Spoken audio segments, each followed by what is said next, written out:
All right, so this is the second of two videos covering photosynthesis. In the first one, we discussed the light reactions in which within the stroma, NADPH was made and ATP was made. And now ATP is going to be the source of energy that the cell is going to use to reduce carbons into specifically glyceraldehyde 3-phosphate.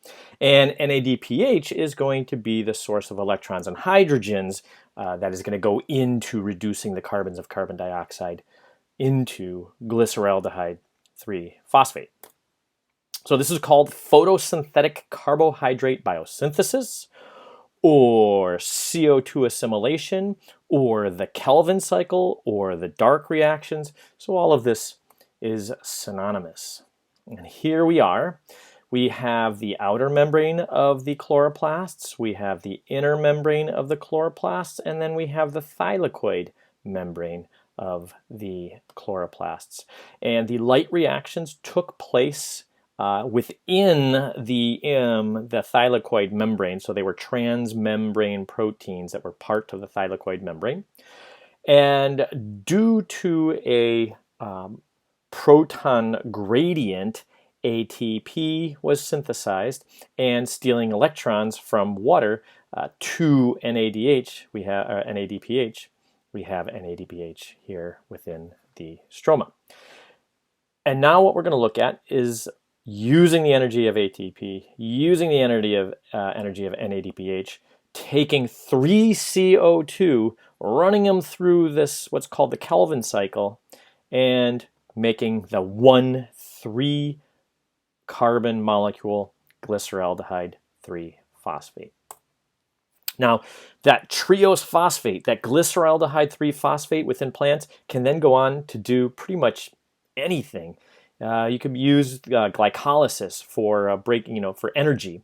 It can be used to make hexophosphates like glucose and glucose 1-phosphate, glucose 6-phosphate, which then goes on to make sucrose starch for storage, and then cell wall, cellulose for the cell wall. We can make, the plant can make pentose phosphates, which then can be made and turned into various metabolic intermediates for DNA, RNA, proteins, and lipids. So pretty much everything that a plant cell would need to do and to make can be gained through the immediate product of photosynthesis, of the Kelvin cycle. Here is the Kelvin cycle summary, and it takes place in 3 stages. Stage 1 is fixation, and fixation is what we're doing is we're taking 3 5-carbon molecules. These are called ribulose 1,5-bisphosphates. And to each one of those, we are adding a CO2. So 3 5-carbon molecules plus 3 1-carbon molecules, we end up with 3 6-carbon molecules that then immediately break down into 6 3-carbon molecules. Okay, we'll look at the stoichiometry there a little bit later. But basically, the stoichiometry is 3 CO2 go in, and 3 CO2 are going to come out as glyceraldehyde 3-phosphate. And then is so that's in the reduction. Okay.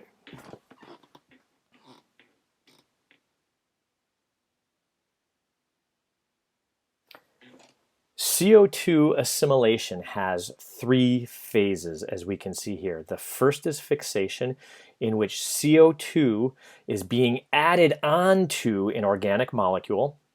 The second stage is reduction, in which energy from ATP and electrons and hydrogens from NADPH are being pumped into the so to reduce that carbon that we just added.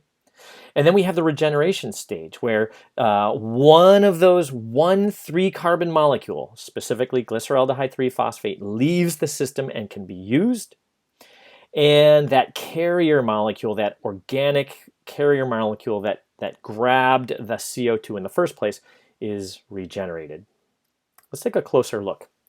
So the stoichiometry is interesting here in that what we do is we start with 3 5-carbon molecules. Those are the RUBPs. These are the carbon dioxide carriers. Each one of them is going to grab a CO2. So we immediately start with 3 6-carbon molecules. Right? That's 18 carbons. But then that's going to break down into 6 3-carbon molecules almost immediately. So now we have these 6 3-carbon molecules that are going to be reduced in a series of reactions. And if you look carefully, what you'll notice is 3-phosphoglycerate, 1,3-bisphosphoglycerate, glyceraldehyde 3-phosphate, dihydroxyacetone phosphate. I'm asking you, do you recognize these intermediates? Because you absolutely should. These are intermediates of glycolysis. Okay, so what's going on here within the stroma is evolutionarily very related to the reactions of glycolysis, even though they are in 2 very different places. So let's take a look at fixation a little bit more carefully here. So here's our CO2 acceptor, Ribulose 1,5-bisphosphate, or RUBP. It first goes into an intermediate where this carbon here has been reduced a little bit, so it's got a double bond there and just a single bond to that oxygen. And then it's to this carbon that's been made very reactive that we're adding a CO2. So there's our CO2.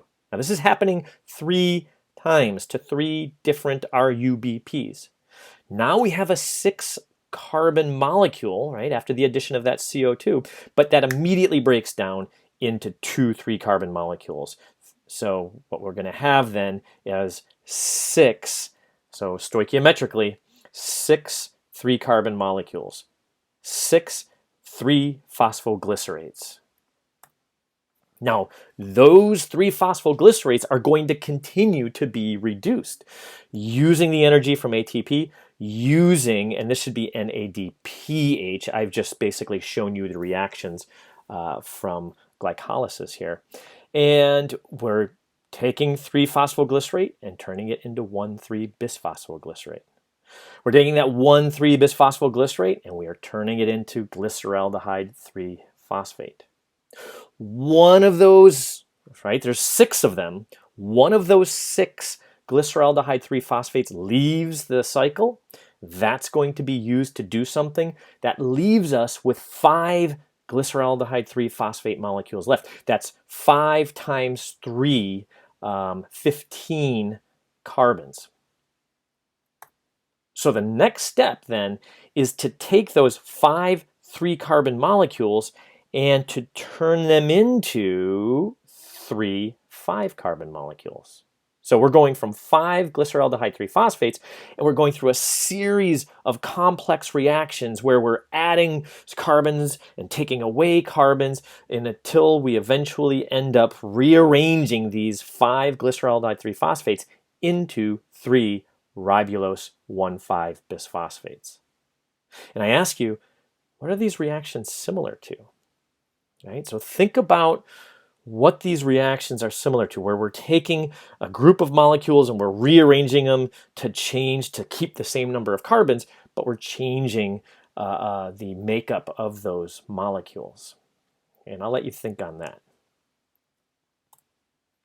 And now we have our 1 glyceraldehyde. That's the net, right? The net reaction of 1 round of the Calvin cycle is 3 CO2 go in and 1 glyceraldehyde comes out. That RUBP, those 3 RUBP that go in, come right back out. So think about that. What is RUBP like? In what other molecule is it like in that respect that we've learned about? Again, think about that and think on that. But now we have that 1 single glyceraldehyde 3-phosphate that has left the cycle right here. So that can be used to make starch. That can be used to make sucrose. That can be used via glycolysis to make pyruvate. And as we saw in the beginning of this lecture, these glyceraldehyde 3-phosphates can be used to make pretty much anything the plant needs.